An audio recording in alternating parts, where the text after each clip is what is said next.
que está muy orientada a la innovación, como también al desarrollo de las pymes en todas las áreas, tiene un mercado que es concreto en todo Asia, donde China tiene obviamente un lugar preponderante, pero también lo tiene en Estados Unidos y en Europa.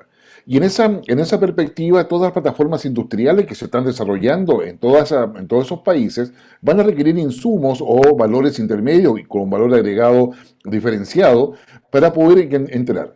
Chile, en esa perspectiva, constituye una plataforma, digamos, importante. Pero Chile hoy día no está sometido a una incertidumbre, sino que a una complejidad.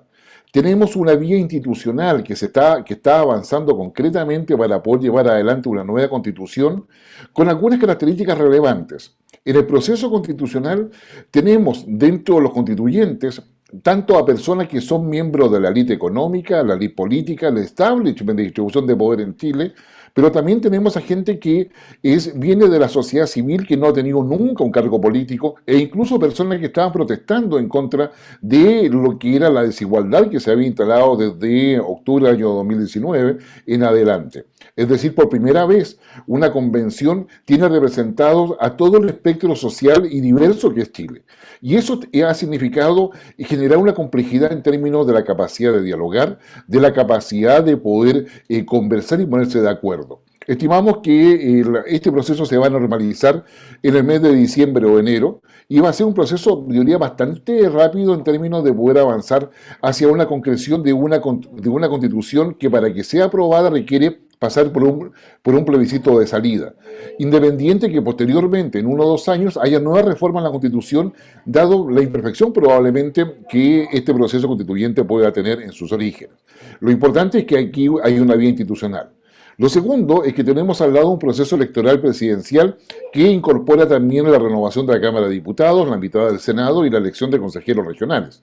En esa perspectiva, esta elección que se va a realizar el 21 de noviembre está también en el contexto de lo que es un periodo que va a ser de 4 años, que le va a corresponder no solamente recibir una nueva constitución, sino que implementarla posteriormente.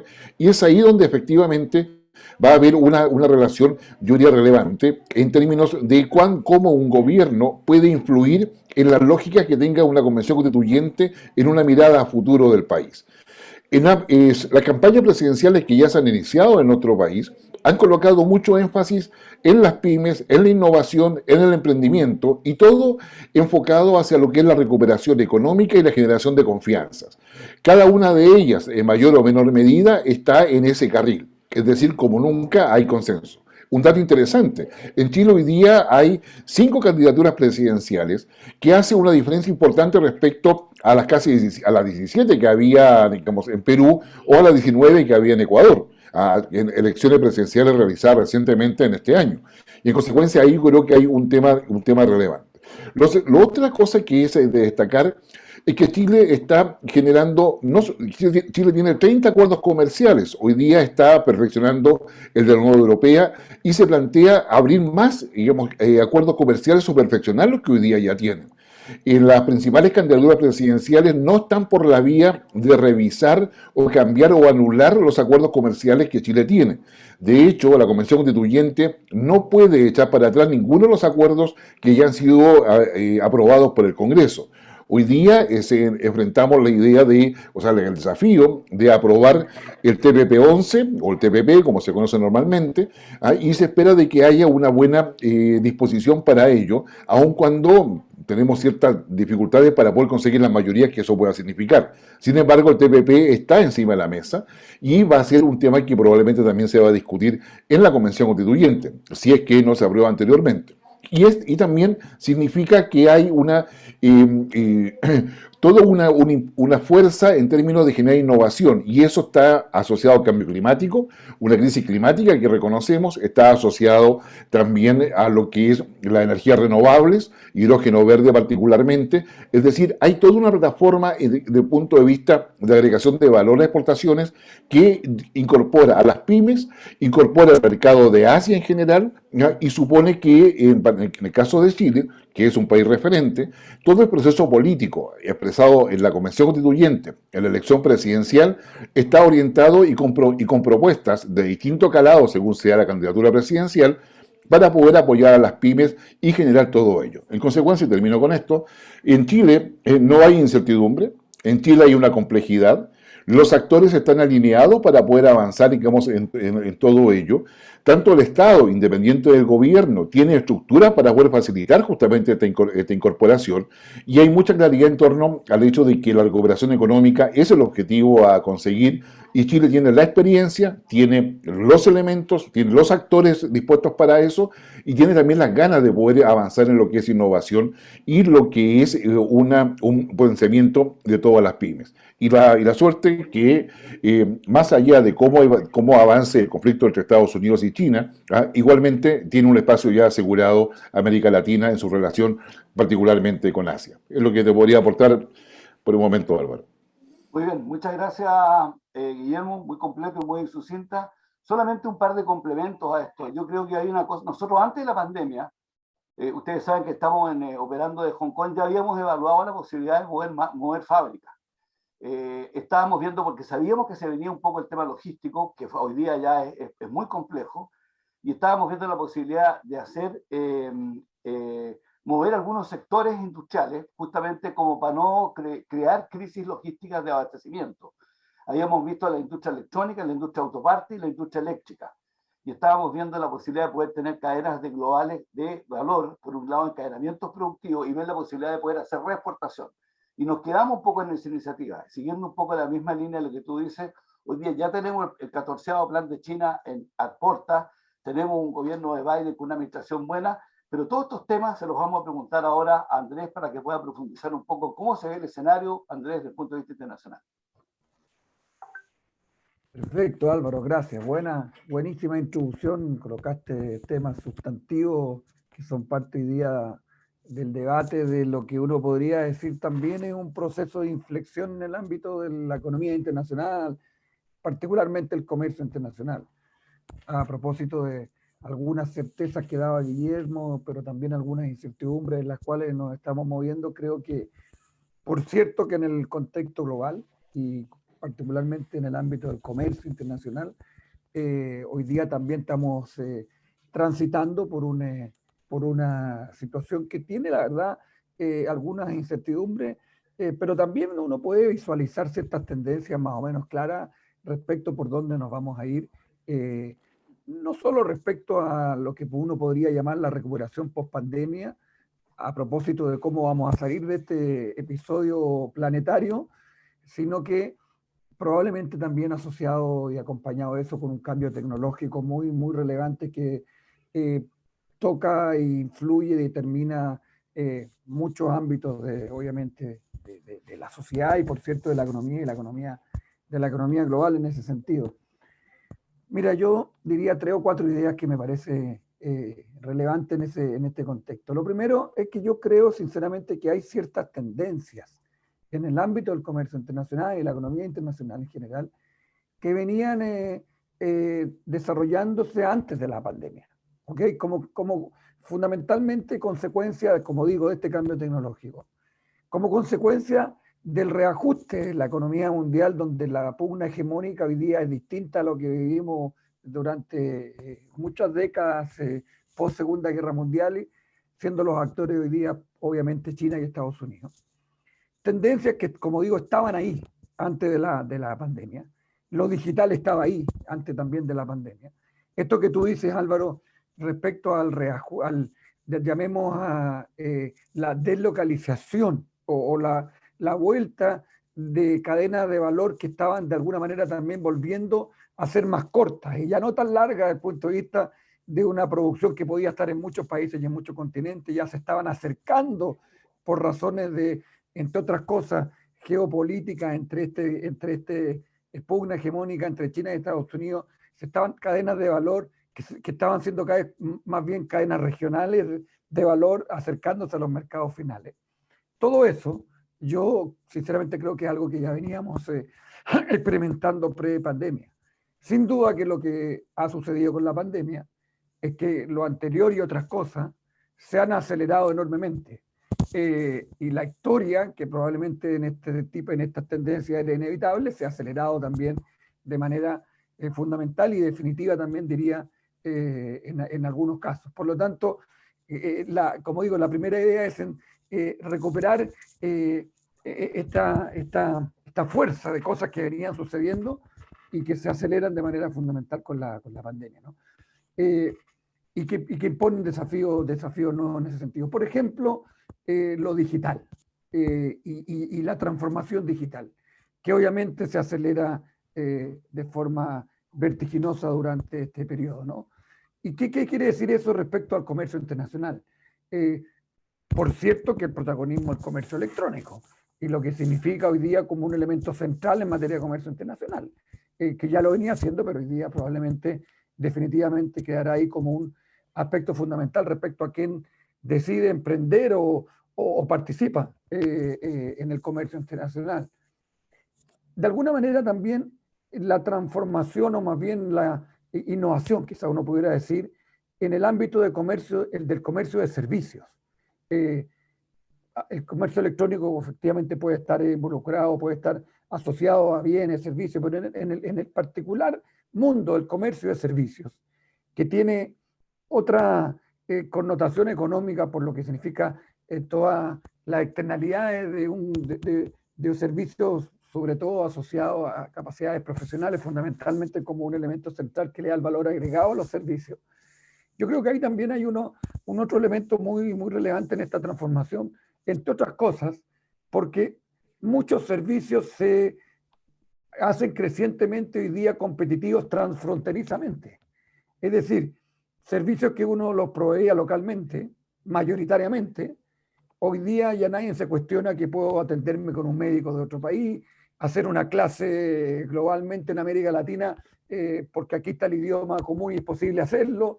En fin, cosas que probablemente iban a suceder igual, pero hoy día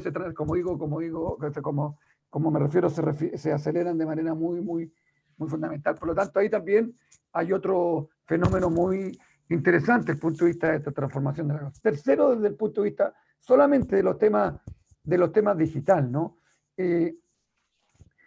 A propósito de lo que decía Guillermo de los tratados de libre comercio, el TPP y todo este análisis que hoy día en Chile nos tiene lamentablemente tan enredados, ¿no? Digo lamentablemente porque para nosotros ha sido un activo y un patrimonio esta red y esta historia de acuerdos comerciales. Y por lo tanto muchas veces simplemente no se entiende cómo surge una crítica tan destemplada incluso de quienes apoyaron por mucho tiempo estos acuerdos y hoy día, en fin, pero eso es para otro seminario que lo pudiéramos hacer, ¿no? A propósito del TPP. Pero en ese punto yo creo que hay que destacar un elemento muy central que es la importancia de las normas en el comercio internacional. La importancia de tener una gobernanza en el comercio internacional. Que lo ideal es que exista en el ámbito global, multilateral y nos rija todo, los grandes, los chicos. Pero cuando eso no sucede, un segundo mejor razonable por la vía de muchos acuerdos comerciales que ha sido la política que ha hecho Chile. Pero, y aquí conecto con lo digital, pero esos acuerdos eran para un mundo analógico, eran para un mundo donde la relevancia que tiene lo digital en los flujos de intercambio de bienes y servicios, sobre todo, no es de la magnitud que es lo que es hoy día. Y por lo tanto, esas normas se requieren actualizar. Normas globales en materia de comercio internacional digital no existen. No existe. Lo último que se negoció en ese ámbito en la OMC hace 25 años, que era 25 años. Imagínense lo que significa el mundo hace 2 décadas y media atrás, casi 30. Por lo tanto, ahí hay un desafío muy importante. Chile ha dado un paso relevante, firmó un acuerdo con Nueva Zelanda y Singapur, Chile, el DEPA, primer acuerdo de economía digital, la Alianza Pacífico tiene algunas cosas. Hoy día es relevante donde se localizan los servidores, los temas de la protección de datos, cosas que no están en los acuerdos comerciales y tienen que estar. Y por lo tanto, ahí también hay un desafío global, multilateral, pero ¿por qué no? Si es que nuevamente eso avanza lentamente, de manera muy, digamos, poco ambiciosa, ¿por qué no nuevamente hacer lo que hemos hecho durante 25 o 30 años? Negociar bilateralmente con pragmatismo o plurilateralmente con pragmatismo y modernizar nuestro stock de política, de acuerdos comerciales y nuestra política comercial con este vector digital que hoy día no lo recoge cabalmente acuerdos que se negociaron en los 90 y en los 2000, ¿no? Entonces, y esto es válido ojo, esto es válido para Chile, pero es válido para cualquier país que pueda estar aquí, alguien que tenga una vocación comercial, que respire comercio internacional y dependa del comercio como Chile. O sea, las normas sirven para todo, pero principalmente sirven a los más chicos, relativamente. Entonces creo que ahí hay un desafío muy, muy importante. Y por último, dos ideas adicionales. Por cierto, hay que ver cómo se sitúa América Latina y Chile en este proceso de nearshoring que hablaba de alguna manera Álvaro, que es este acercamiento de las cadenas a los mercados principales, particularmente lo que pueda significar eventualmente relocalización de capitales de Estados Unidos en el Asia y cómo eventualmente pueden localizarse en América Latina, y en eso podemos nosotros tener una oportunidad que no nuevamente no va a ser a nivel individual, local, doméstico, sino que necesariamente tiene que ser en una mirada más regional o al menos subregional con un subconjunto de países, lo que también es un incentivo para la propia integración entre nosotros, tan discursiada durante los años nuestra integración, pero a veces con una brecha tan larga respecto a lo real y lo concreto en materia de integración. Y eso sin duda que es un fenómeno que va a persistir. Y por último, ¿cómo va a lucir y qué tenemos que hacer en nuestros países el proteccionismo, para ponerle una etiqueta, en los próximos años? ¿Dónde se va a radicar? No, sinceramente, no va a estar en el arancel más alto. Ni siquiera, creo yo, ese proteccionismo va a estar en la frontera de los países. Probablemente ese proteccionismo va a estar dentro de la frontera de los países. Y va a estar por temas de seguridad de suministro, y va a estar por temas de seguridad alimenticia, y va a estar por temas de seguridad fitosanitaria. Creo que eso también se va a intensificar a propósito de lo que hemos vivido durante estos meses, estos años y medio de pandemia, donde algunos meses el mundo estuvo medio en pausa en términos de comercio incluso, como consecuencia obviamente de la urgencia de resolver el tema de sanidad pública producto de la pandemia. Pero claramente yo creo que ahí los países, a propósito de eso, van a empezar a tomar miradas distintas que venían hace un tiempo no siendo parte de la prioridad, y que va a tener un impacto en materia de comercio internacional, y sobre todo, como digo, esas distintas expresiones de la seguridad de los países, incluso seguridad energética, que los países probablemente van a traducir en medidas que va a significar, llamemos, una nueva generación de proteccionismo. El ejemplo más claro de esto, proteccionismo, ojo, no lo digo despectivamente, sino que lo digo básicamente como medidas y barreras que uno tiene que tener en cuenta cuando quiere internacionalizarse, cuando quiere exportar. Y un ejemplo, y con esto termino, Álvaro, un ejemplo claro de esto es Agenda Cambio Climático 2035 Estados Unidos, perdón, en Unión Europea, que no solo anunció una tremenda iniciativa, cual es que en el 2035 solo se venderán autos cero emisión, cosa que es fantástica porque eso mueve la aguja en términos del combate real con el cambio climático y la mitigación, y cómo eso eventualmente va a mover a los otros actores, Estados Unidos, Japón, sino que también ya introdujo de manera definitiva y oficial, y ya no como requisitos de mercado voluntario privado, el impuesto de ajuste al carbón para aquellas empresas provenientes de países que tienen una huella de carbono muy alta, y por lo tanto, para poder ser competitivos en igualdad de condiciones que productores locales europeos, en frontera, además del arancel tradicional, les van a cobrar un impuesto que ajuste esta huella. Por lo tanto, eso que se hablaba, que el cambio climático va a afectar el comercio, llegó, ya existe. Es una medida que los europeos ya lo establecieron, y cuando digo los europeos digo el mundo desarrollado, porque esto no es que lo haga uno, sino que viene necesariamente un efecto más sistémico en eso. Gracias. Gracias, Andrés. Oye, mira, con la ganas de escucharte y de invitarte, no dije que había sido ex ministro de Energía y tampoco director de Relaciones Económicas Internacionales, y hoy día flamante académico en la Universidad Seca, así que disculpa. Ya solo soy ex. No, pero lo importante es el expertise. Te agradezco, Andrés, mucho la oportunidad de poder darnos esta visión, y como decís tú, el tema del cambio climático es una tremenda cosa, y eso va a seguir. Ahora, hay que recordar, para los que no saben, Chile fue parte del P4, no sé si cuando partimos antes del PP11, así que imagínate toda la historia que hoy día tenemos que estar dando explicaciones de por qué ha sido, pero como tú decías bien, no es tema de esta reunión. Pero podríamos conversarlo, ¿eh? Sí, pues vamos a tener que hacer una. Pero mira, lo importante es que yo creo que es ir aterrizando un poco cómo podemos ayudarnos. Yo creo que hemos visto que ya todas las cosas de carácter físico no las podemos hacer. Nosotros tenemos que transformar todo nuestro calendario de feria, todas nuestras actividades que hacíamos los hoteles, hoy día todo es virtual. Estamos yendo al proceso un poco más híbrido, ¿no es cierto?, de poder tener semipresencial.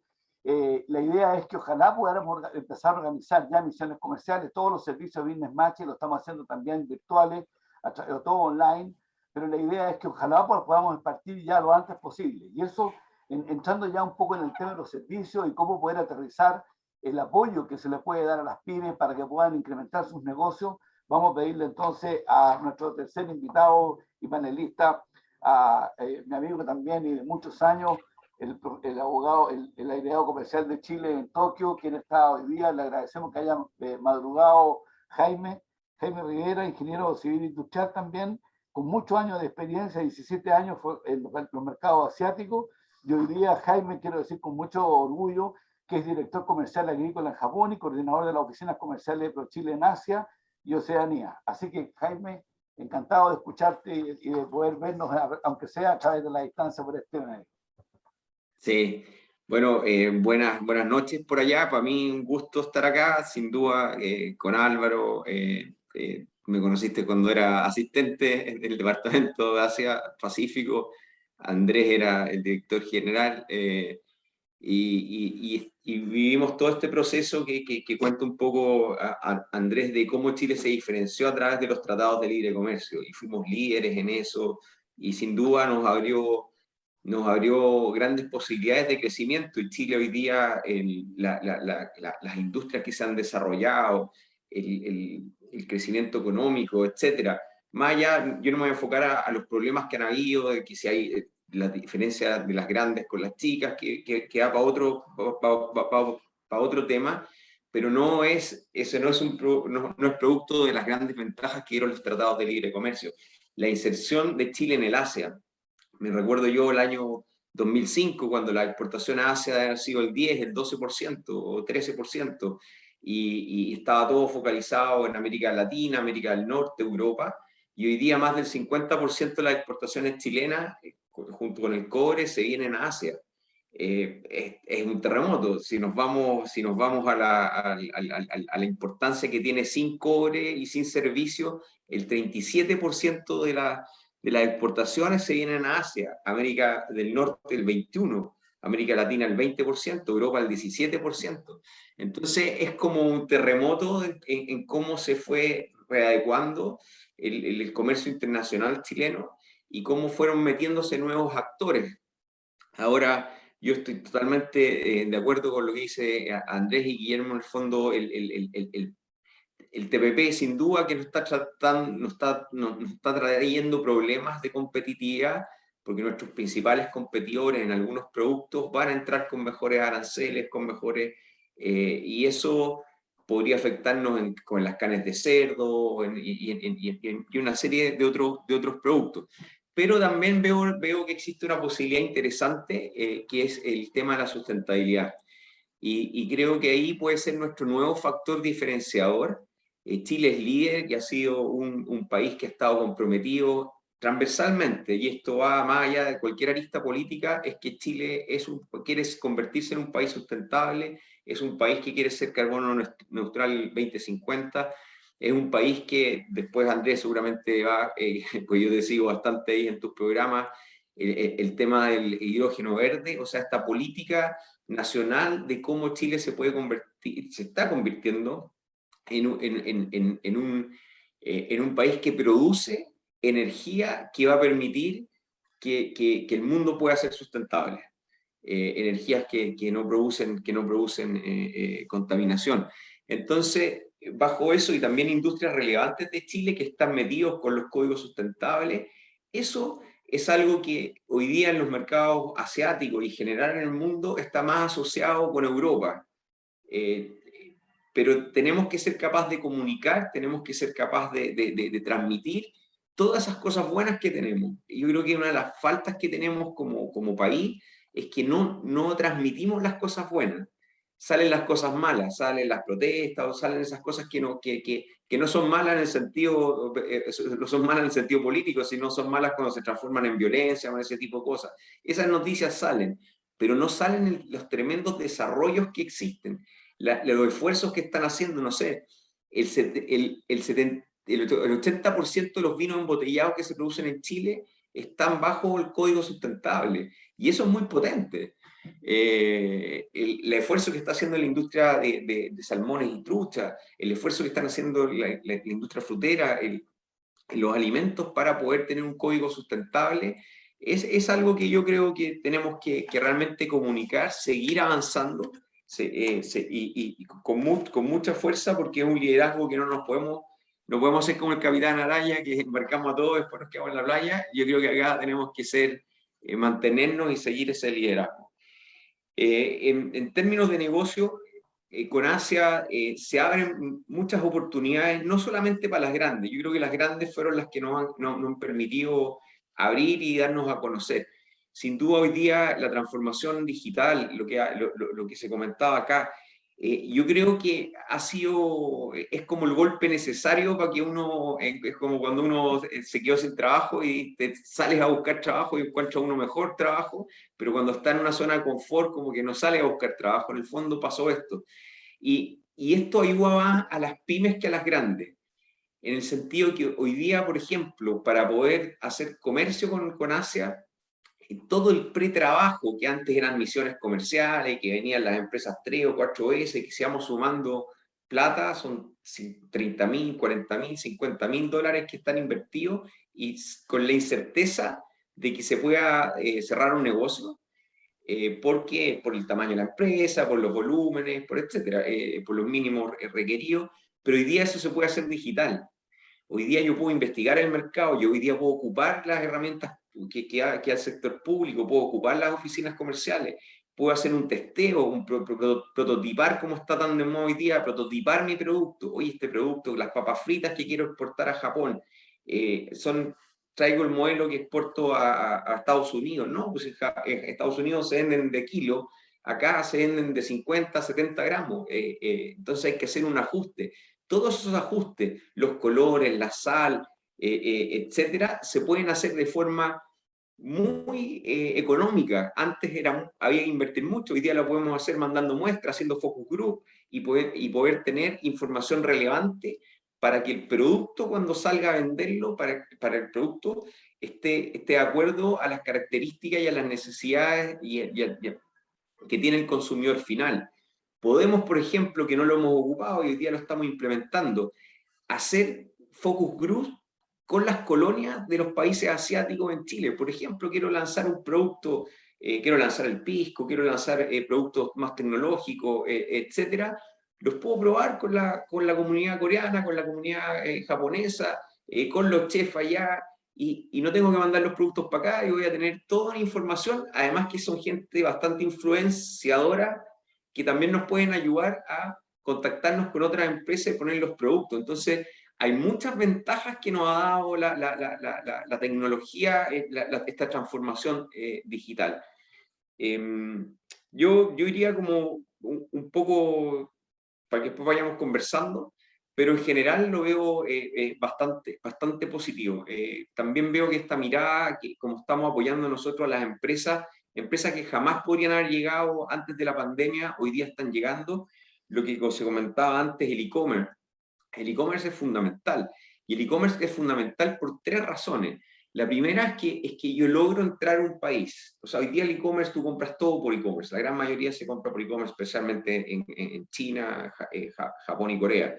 Pero tú logras entrar. Muchas veces los volúmenes de venta no son los mejores al principio, y hay una frustración de las empresas cuando tú presentas un proyecto y metes el producto en el e-commerce y dices, yo quería vender contenedores y vendo 500, 600, 700 dólares mensuales. y va creciendo, pero va creciendo de una forma. Hay que saber que el e-commerce hay que meterle inversión, hay que estar metido, hay que hacer las optimizaciones de los motores de búsqueda, los algoritmos, para poder posicionarse de mejor forma y poder vender. Pero entraste al mercado, entraste a Japón, entraste a Corea, entraste a China, se vende ahí. Y posteriormente viene un trabajo con el importador para poder distribuir esos productos.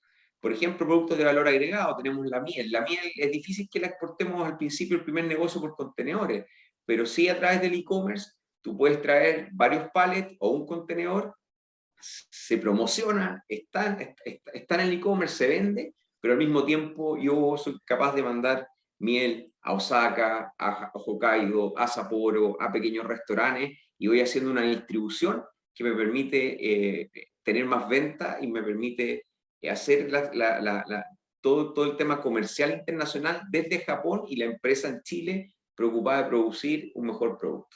Eso es como un ejemplo, Álvaro. Gracias, Jaime. Mira, y a la luz de lo que tú planteas, a mí se me ocurre también otra solución que no es menor para las compañías también, por ejemplo, exportadoras, es que no se asusten tanto a veces por la capacidad de producción. Porque en el caso, bueno, Jaime lo puede decir con el caso de Japón, pero en el caso de China nosotros tenemos mercados focalizados también que son mercados boutique, que no son de tanta necesidad de compra. Entonces, hay mercados regionales, hay mercados provinciales, bueno, obviamente hay mercados nacionales, pero lo más importante es que nos digan qué es la cantidad que tienen disponible para exportar, y con eso nosotros sí podemos encontrar las contrapartes. Es súper determinante que por lo menos tengan la responsabilidad de decir esto es lo que podemos producir. Quisiera aprovechar de mandar un saludo a Venezuela, a México, bueno, de varios países que hay gente que está saludándonos, así que encantado de estar con ellos. Y yo quisiera, de alguna manera, invitar a quienes nos acompañan hoy a que entiendan un poco cuál es el espíritu que reina en la Cámara Asia-Pacífico, que es exactamente lo que ustedes han visto ahora. Yo creo que aquí el espíritu de confianza, de poder intercambiar opiniones, de poder decirnos las cosas con absoluta franqueza, sin que eso nos lesione, como estábamos hablando del tema, que puede ser una postura no política ni mucho menos, pero son posturas divergentes, bienvenidas a esa diversidad, porque el comercio va así y va a seguir sumamente complejo el tema para adelante, va a ser complejo y vamos a tener que vivir con esa realidad. Y nosotros de alguna manera queremos aportar en ese contexto a las pymes, a las empresas, para ver cómo se insertan en este complejo mundo internacional. Yo no sé si hay preguntas o alguien quisiera hacer alguna reflexión. Vamos a recibir 3 preguntas para poder darle posibilidad de que toda la gente pudiera preguntar o hacer alguna reflexión o alguna consulta con respecto a lo que hemos escuchado, a ver cómo podemos ayudarlo tanto a compañías importadoras o exportadoras. Decirles, mientras piensan la pregunta, de que en el caso, lo que hablaba Jaime también, de cómo apoyar al tema de las compañías exportadoras, lo mismo estamos haciendo para las compañías importadoras. O sea, en ese contexto no se queden, también tenemos información de cuáles son las empresas, el tema del embalaje, el tema del packing, el tema de la logística, el tema del financiamiento, el tema de los seguros. O sea, hoy día está todo en la mano como para poder meterse al tema del comercio exterior.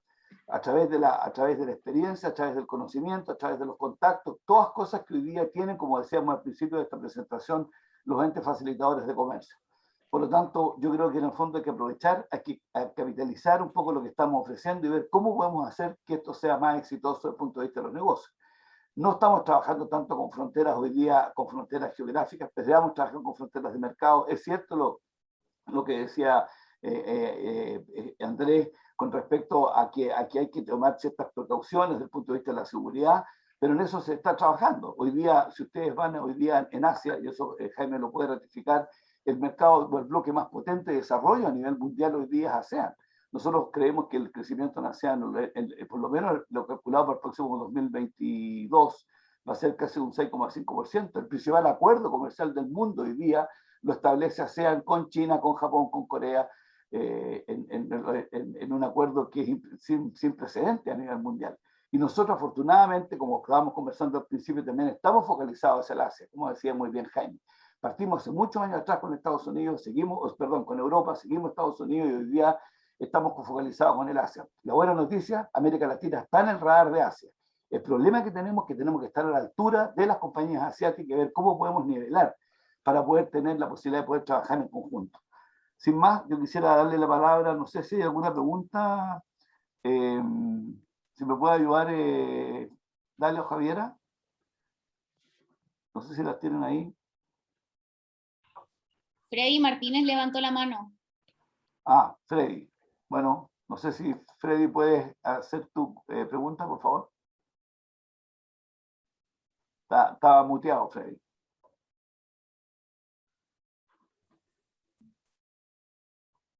Ahí. ¿Ahora me escuchan? ¿Estamos Sí, bien? sí. Perfecto. No tengo... Javier No. Rodríguez tiene la mano levantada. Javier. Hola, Javier. Javier, estás muteado. Ahí. Hola, buenas tardes. ¿Me escuchan? Ahí sí. Sí. Ya, perfecto. Muchas gracias. Buenas tardes a todos. Mi consulta es la siguiente, o cómo proceder.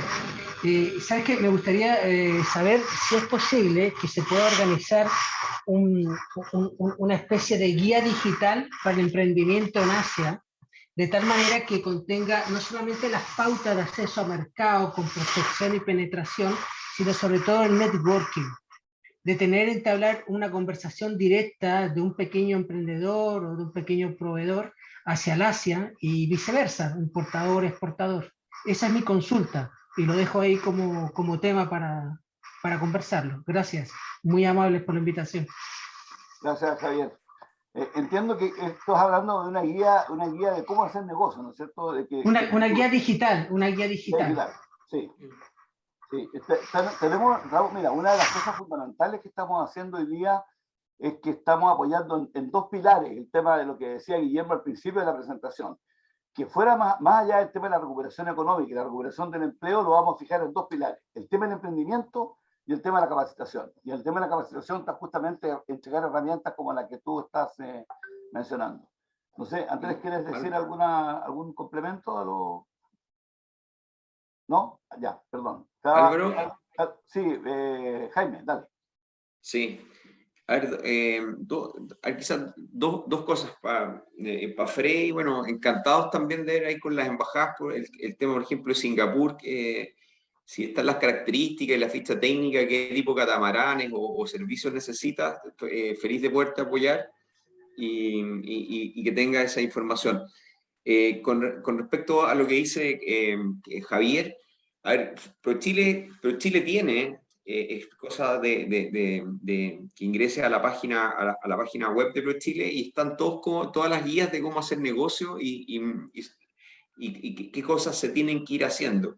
Posteriormente, al ser cliente ProChile, podemos ir viendo cómo apoyamos a los emprendedores, cómo apoyamos a las empresas de acuerdo al producto o servicio que ellos tienen. Ya sea contactando con aceleradoras, tenemos, por ejemplo, estamos trabajando con Magical Startup en Chile, con Sucría, que es una aceleradora en Japón, estamos haciendo contactos con Fukuoka, que es una de las mejores ciudades para instalarse si uno quiere venir a hacer negocio en Asia y te prestan todos los servicios. O sea, podemos entregar esa información y te podemos ir guiando en eso, pero yo te invitaría a buscar primero en las páginas de ProChile, porque ahí vas a encontrar bastante datos interesantes. Eso quería comentar. Y quizás antes un poco, Álvaro, con el tema de los servicios. El tema de los servicios, yo creo que pasa todavía un poco lo que estaba pasando antes cuando a Asia se le tenía miedo de ir a Asia porque era muy lejos. En el fondo, tema de los servicios, hay interés en servicios chilenos, especialmente con Hong Kong. Estamos a punto de firmar un MOU con el Hong Kong Trade, que es un MOU 2.0. Hong Kong fue la puerta de entrada del comercio. Hoy día es una puerta importante, pero no, ya dejó de tener la relevancia que tenía antes, pero sí se ha reinventado con todo lo que son los servicios y la innovación y la tecnología. Y ahí es cuando nos cuesta levantar empresas, por ejemplo, cuando hongkoneses están mirando a Chile para poder instalarse con servicios bancarios, servicios de fintech, y han habido algunos, claro, hay algunas trabas, por un lado, de grandes, lo que comentan ellos, de grandes que no quieren que entren competidores más de afuera, y por otro lado, las empresas chilenas ven las soluciones fintech que ellos han creado y están haciendo negocio a Latinoamérica. Asia lo ven muy lejos, y ahí hay una oportunidad importante. Por ejemplo, y en China, que es otro tema, todo lo que son los servicios de agricultura. Chile es fuerte en agricultura, especialmente en lo que es salmón y trucha. Por tanto, hay oportunidades en servicio, y tenemos que ver la forma ahí, Álvaro, con la Cámara, con todos, de incentivar, de atrever a las empresas chilenas a mirar a Asia como negocios de desarrollo de mediano plazo. Súper. Mira, cuando estabas hablando, se me ocurre que hay una solución que no es menor, que podríamos ayudar, es que nosotros también en Hong Kong hemos hecho algunos concursos de pitching con respecto a la startup. Y eso lo que podríamos hacer también es poder ver la posibilidad, pues ya estamos en conversaciones con Startup Chile, hoy día con Ángeles Romo, su presidenta, para ver si podemos también buscar puntos de apoyo. Entonces, todo lo que sea apoyar, vamos a ir en esa misma dirección.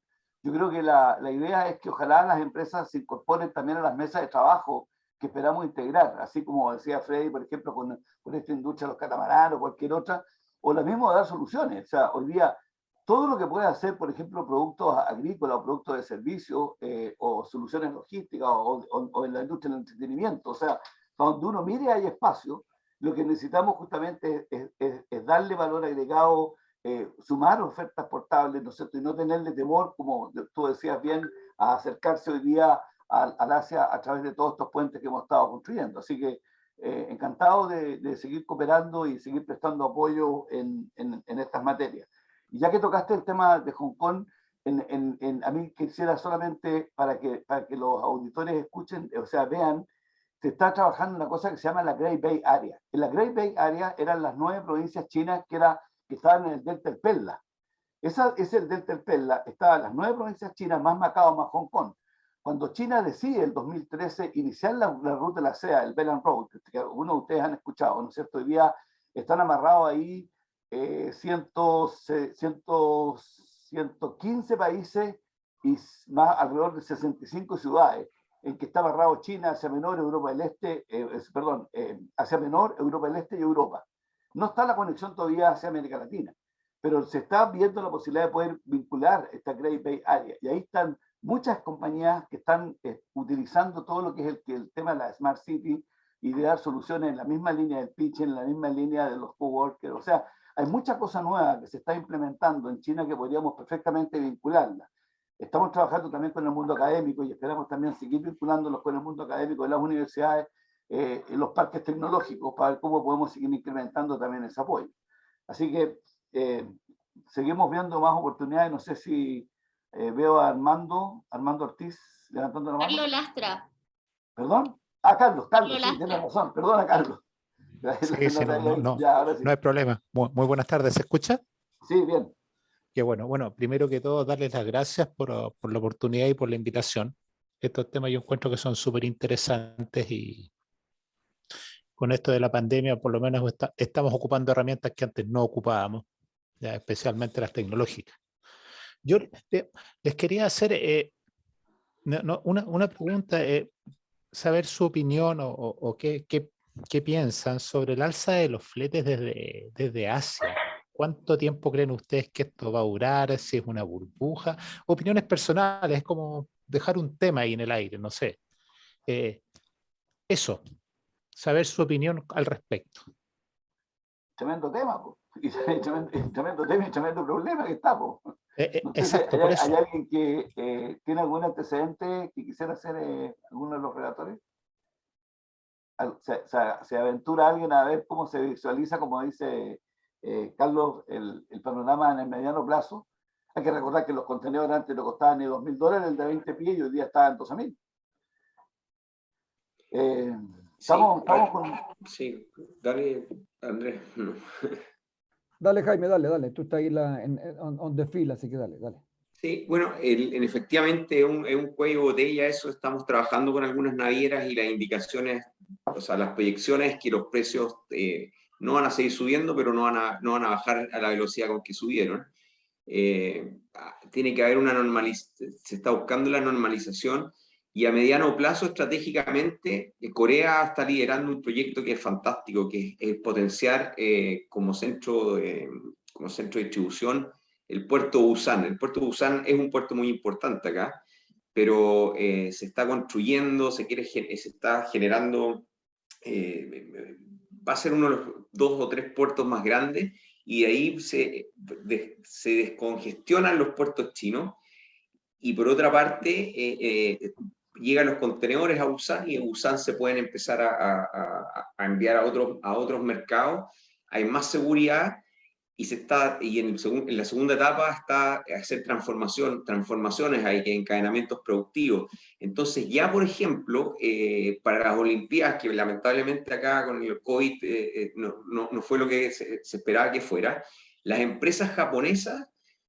estaban viendo y se hicieron muchas consultas al SAC y a la autoridad chilena de cómo tener los contenedores de salmón congelado, salmón y trucha congelado en el puerto de Busan como store.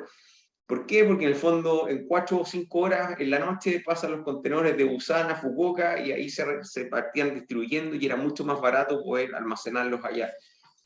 Son cosas que estamos viendo. Con ProChile estamos trabajando dos MOU, uno con K-Line y otro con Junsen, que la idea es, por un lado, ver si llegamos a tarifas un poco más razonables, pero lo más importante es apoyar a las pequeñas y a las medianas que tengan espacio, porque hoy día el precio le afecta a todos, y el peso al final se transforma en el precio final de venta, pero lo que más sufren las pequeñas y las medianas empresas es si tengo espacio o no tengo espacio.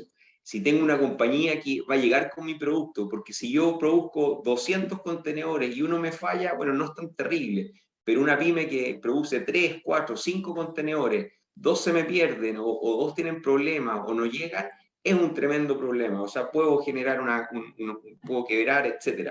Estamos viendo la forma de dar más certeza y de tener espacio para las pequeñas y las medianas. Gracias, Jaime. Andrés, ¿querías decir algo?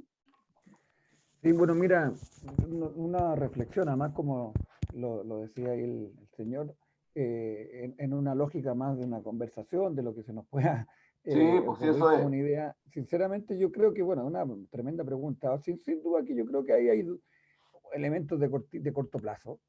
No me parece que el precio, el alza del flete es algo que refleje algo solamente estructural, sino que tiene que ver probablemente con disponibilidad y por lo tanto precio de petróleo, a propósito también del periodo, digamos, de la pandemia y lo que significó la restricción en la movilidad y por lo tanto llamemos el desajuste entre la oferta y la demanda, y en ese sentido me parece que los valores que han llegado en estos meses están de alguna manera explicados en una proporción significativa por este desajuste de corto plazo.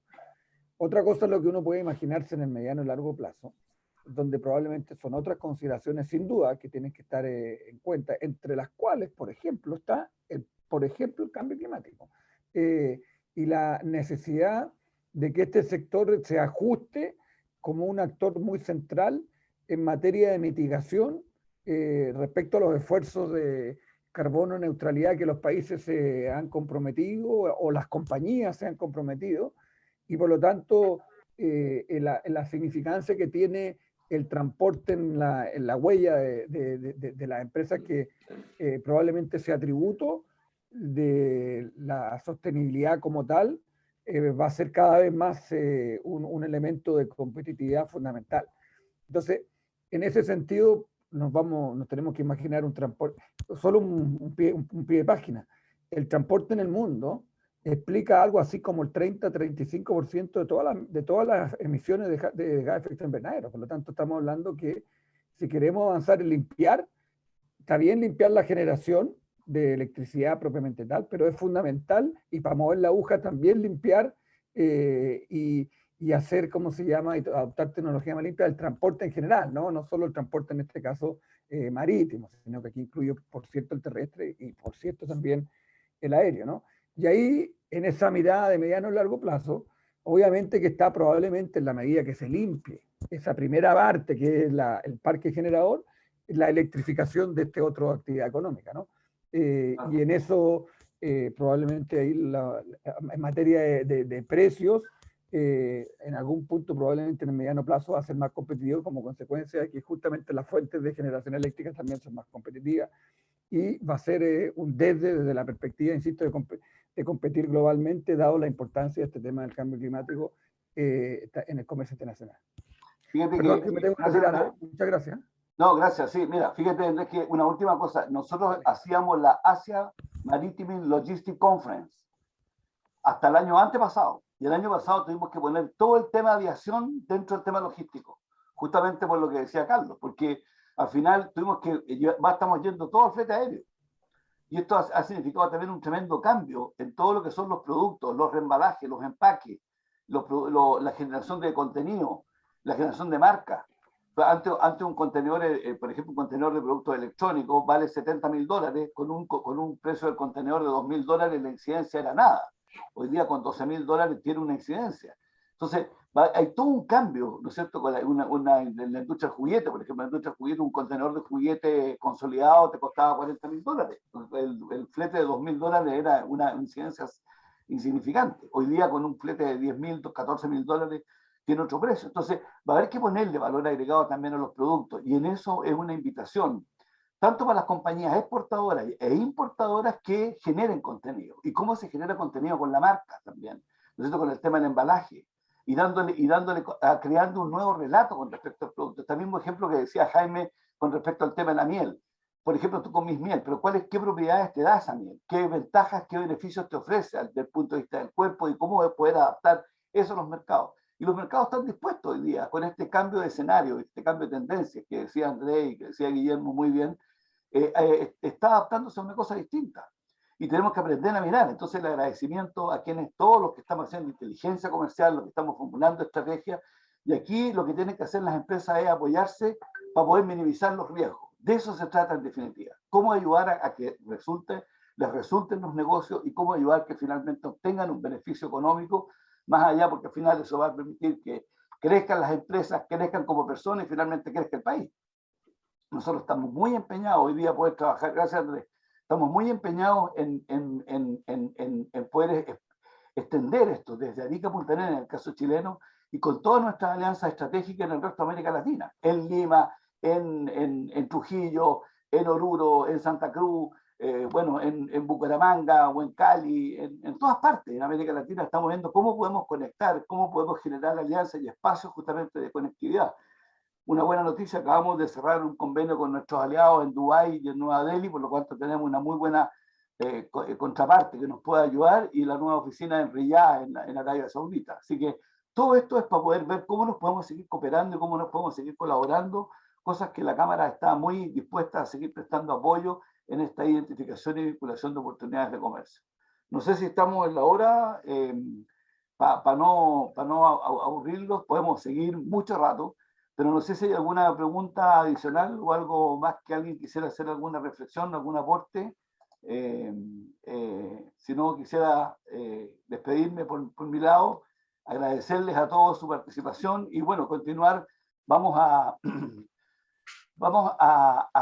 digamos, a responder al desafío que nos está poniendo el mundo comercial hoy día. Yo le comentaba a Guillermo antes y se lo comento a Jaime ahora, de que nosotros de alguna manera en este mundo complejo al cual estábamos haciéndonos referencia y que vemos la cosa con mucha incertidumbre, tenemos mucha esperanza que las cosas van a ser para bien, que la cosa va a cambiar, que tenemos que vivir este cisma que es complicado, no solo de Chile, este clima institucional complejo, pero nosotros creemos que esto vamos a abrir los espacios, vamos a hacer una actitud mucho más solidaria, mucho más cooperadora, mucho más detrás del emprendimiento, más del desarrollo social.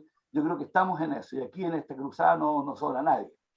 Así que la invitación es a incorporarse, a sumarse, a participar y ver cómo nos podemos ayudar. Y aquí esta cosa se trata de eso, en definitiva. Así que no sé, quisiera agradecerle. Armando Ortiz quería hacer una pregunta. ¿Alguna reflexión final? Guillermo. Sí, hola. Sí, hay dos preguntas. ¿Está Armando Ortiz ahí? Hay dos preguntas, ya, antes de la reflexión. Perdóname. Ya, disculpa, Armando. No se preocupe. Dale. Bueno, buenas noches. ¿Se escucha bien? Sí, muy bien. Gracias. Mira, la pregunta más que nada es porque, bueno, yo soy de acá, de Antofagasta, Chile. Estoy aquí en Antofagasta en este momento. Yo me dedico un poco a todo el tema minero. Por temas familiares me he dedicado a esto siempre.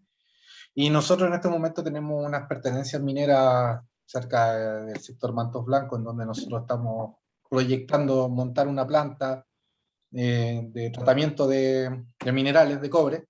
Y además tenemos otras pertenencias en donde podemos extraerlo y hacerlo como mina para extraer y alimentar nuestra propia planta. El tema es poder hacer contactos, necesitamos poder hacer contactos con los fabricantes o los importadores chinos para poder comprar las plantas chancadoras, poder comprar las correas, en caso de que tengamos que hacer concentrados, ver dónde podemos acceder a los filtros, un montón de cosas que se necesitan en realidad, pero también compradores para nuestro producto, porque la idea no es, bueno, tenemos Enami aquí donde podemos venderle, pero también la idea es poder entregar el producto a valor internacional, no a un valor nacional. Súper. Armando, no sé, Javiera, si después le puedes tomar nota para hacer esta cosa en la encuesta comercial y seguimos ahí en la interna para ver cómo te ponemos en contacto para las dos cosas. Y parece que también Javier quería decir algo. Javier Rodríguez. Sí, mira, disculpa y buenas tardes de nuevo a todos. ¿Podría seguir un seguimiento de este tipo de charlas una vez al mes para tener un networker y una incorporación de mayor información actualizada de su sabiduría en el proceso de logística y comercio internacional? Gracias.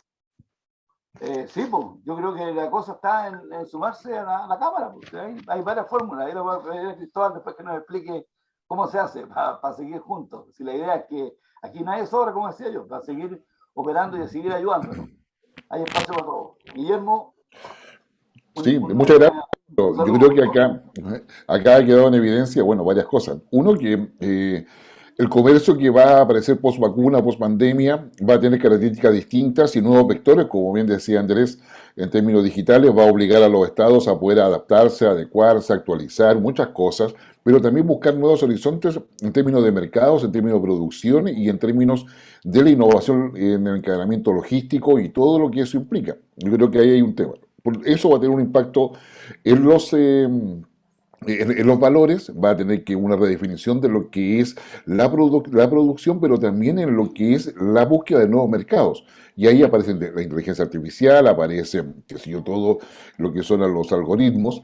Y tenemos, en consecuencia, yo diría que sería la gran reflexión, ¿no? Y creo que lo que decía Javier al final es fundamental, debemos todos aprender a hacer inteligencia de negocios. Y esa inteligencia no es cooperativa, o sea, no es que yo me siente o esté en una cápsula tratando de ver qué es lo que va a pasar al final, sino que las cámaras de comercio tienen particularmente esa capacidad de generar información que colaborativamente se transforma en inteligencia.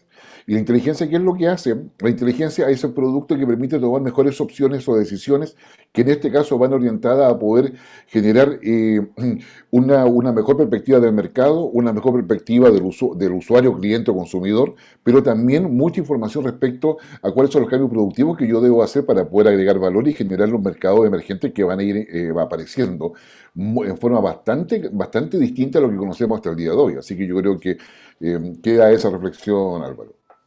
Gracias, Guillermo.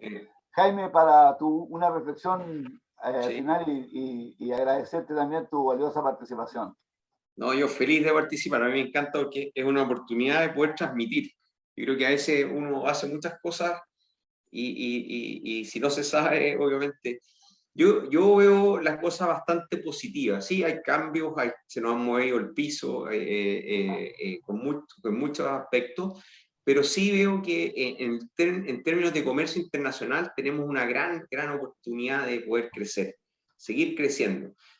Y específicamente en Asia tenemos espacio no solo para China. Yo creo que también ahí invito a las empresas que hay que disminuir el riesgo. China, hay que capitalizar todo lo que las oportunidades tienen con China, pero siempre pensando que tengo que tener otros proveedores. Que entre los otros proveedores, si se me cae China, mi negocio pueda ser sustentable, al menos el punto de equilibrio o perder la menor cantidad de plata, pero que pueda proyectarme en el tiempo. Y lo que yo he visto es que he visto muchas empresas que hoy día China está comprando todo y Japón es más complejo, Hong Kong es difícil, Singapur, ya, me voy a China. Pero si tienen un problema, yo recomiendo buscar otras alternativas. Y para eso hay 14 oficinas que los pueden ayudar. Segundo, lo que dice la inteligencia, o sea, antes de llegar, saber que este es un proceso que toma tiempo. Todos cuando miramos el cerro queremos llegar a la cima, pero para llegar a la cima hay que ir paso por paso, base por base. Y aquí es importante no perder, ser inteligente, estrategia y ir paso a paso, tener un plan A, tener un plan B, tener un plan C. En Asia, no hacer perder la cara, y eso es relevante. Si yo digo que voy a mandar el documento mañana, mañana lo mando. Si no, digo en 10 días más, en 15 días más. Pero acá se cumple. Por ejemplo, en Japón, tú le vas a decir, yo te voy a mandar 5 kilos de muestra, y le llegan 5 kilos, 100 gramos, al japonés lo complicaste. Complicaste a la aduana japonesa, complicaste al importador, complicaste a todo el mundo, porque para él dijo, oiga, si estos 5 kilos, la empresa chilena o peruana o mexicana o donde sea, no fue capaz de tener los controles de calidad, de mandarme 5 kilos, me mandó 5 kilos 100, quiere decir que no es tan buena. Pero para nosotros es decir, hoy le vamos a dar un poquito ya para que puedan probar más, no sé. Entonces, tener claro esos conceptos. Lo otro, yo es algo que estoy tratando de liderar o apoyar, es cómo logramos, Álvaro, es que las grandes, a través de, no sé, pues de las cámaras de comercio o a través del comité empresarial, vamos ayudando a las chicas, que es parte esencial de lo que es el concepto de sustentabilidad, que es un crecimiento económico, una inclusión social y una protección del medio ambiente. Como una empresa grande ayuda a una chica a abrir mercado, le pavimenta el camino, lo guía, es como el coach. Cuando uno va al gimnasio con un coach o entrena, avanza más rápido que cuando va solo. Yo creo que ahí hay un tema importante. Y tercero y último iría la imagen. Yo invito a todas las empresas y a todas también, a todas las asociaciones a que pongamos Chile, busquemos la bandera de Chile, busquemos algo que llegue al consumidor final, que las cajas que va la fruta, que las cajas que va el salmón, diga Chile, porque al final eso entra por la vista, tú, Chile, Chile, Chile, Chile. Uno de los grandes problemas que existen en estos mercados, que se consumen muchos productos chilenos, saquemos el vino de esto, porque es reconocido y no se sabe que es chileno, se cree que es noruego, se cree que es de Estados Unidos, etc. Tenemos que trabajar, invertir en la marca Chile y en la sustentabilidad, apoyar a los rubros y ver cómo se va a buscar un código sustentable, un logo sustentable que nos muestre que Chile va en ese camino. Yo creo que esos son pasos importantes.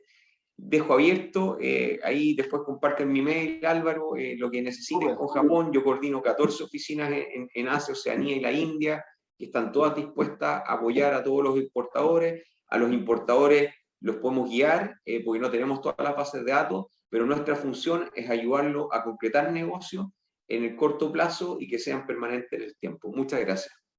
No, gracias a ti, Jaime, súper. Bueno, la idea era justamente esa, que pudiéramos establecer esta red de contacto y una cosa muy importante. Yo dije cuando partimos que el Asia estaba preparada para el comercio internacional. Nosotros tenemos que mirar el comercio internacional, y no solamente Chile, todos los países de América Latina con una visión de Estado. No responde, todos los que trabajamos en comercio exterior, desde una pyme, una mini pyme, los que trabajamos en comercio exterior sabemos que tenemos que tener una proyección mínima de mediano plazo, y mediano plazo en comercio exterior son mínimo 2 o 3 años, en los que tenemos que jugar nuestro partido. Por lo tanto, si lo ponemos en paralelo con los gobiernos, tenemos que ir más allá del gobierno a turno. Tenemos que trabajar con una política de Estado, y en ese contexto es un tremendo desafío como gremio, como Cámara, de poder contribuir justamente con el mundo académico a poder construir sociedad. Así que la invitación un poco está en ese contexto, a ser más riguroso, a ser mucho más preciso, a ser, como tú dijiste bien, esta cosa, imagínate que los asiáticos la palabra es una sola vez, ¿no? Y la confianza se rompe y se rompe la confianza para siempre. Nosotros hemos construido esa confianza. Y esa es la invitación que podemos hacer. Yo creo que tenemos mucho que hacer para poder liderar la idea es seguir trabajando juntos y, como decía Carlos o no sé qué, Javier, a ver si podemos seguir invitándonos a estas conversaciones y a estas reflexiones y hacer estas misiones como las hacíamos antes. Nos subíamos arriba del avión y partíamos a hacer las misiones comerciales a Asia y terminábamos en una semana con la cabeza a vuelta después que habíamos estado en Seúl, en Tokio, en Hong Kong, en Singapur, en Kuala Lumpur, en Yakarta, en Manila, donde sea. Y ahí uno se da cuenta cómo la tremenda expectativa que hay. Los asiáticos necesitan de las compañías latinoamericanas. Si podemos hacer esto juntos, encantado. Así que por ahora yo quisiera despedirme también. Muchas gracias. Voy a dejar a Cristóbal para que cierre este seminario. Gracias, Jaime. Después seguimos, Guillermo también, y a todos ustedes también. Un gran abrazo grande a todos. Sí. Un gran abrazo, que esté muy bien. Gracias, Álvaro. Gracias, Jaime. Gracias, Guillermo. Y gracias a todos los participantes que estuvieron ahí parejitos durante todo el seminario. En nombre del equipo de la Cámara Asia Pacífico del área de desarrollo, la semana pasada le enviamos una carta a varios que se habían inscrito en otras ocasiones para que invitarlos a hacerse socios de la Cámara. Así que quiero de alguna manera ahora aprovechar estos segundos para volver a extender esa invitación. Habían dicho por ahí que querían ser parte de este networking. La forma de hacerse parte de este networking, de pertenecer al Asia Pacífico, de conocer cuáles son las oportunidades comerciales, es siendo socio de la Cámara. Así que con eso me despido y quiero dejar un video que van a poner. Guillermo, gracias. Jaime, gracias. Y un video, con el video terminamos. Espero que estén bien y tengan una buena semana. Muchas gracias. Lo invitamos a conectarse a la región comercial más potente del mundo, el Asia-Pacífico. Hágase socio de la Cámara de Comercio Asia-Pacífico, una organización con más de 20 años de trayectoria, cuya misión es ayudar, facilitar y cooperar en sus negocios con Asia. Al hacerse socio de la Cámara, usted podrá ser parte de la comunidad Asia-Pacífico, acceder al servicio Business Machine personalizado con tarifas preferenciales para buscar y seleccionar el mejor proveedor en Asia que lo ayude en su negocio. Además, podrá participar en todos nuestros webinars, ferias, conferencias, eventos, cursos y mesas de trabajo, donde podrá conocer y tener nuevos contactos y oportunidades de negocios con los mercados asiáticos que hay para usted. Si su empresa está vinculada con el comercio internacional, hágase socio ahora y sea parte del futuro del mundo. Asia Pacific Chamber of Commerce, para construir un futuro con nuevas y mejores oportunidades.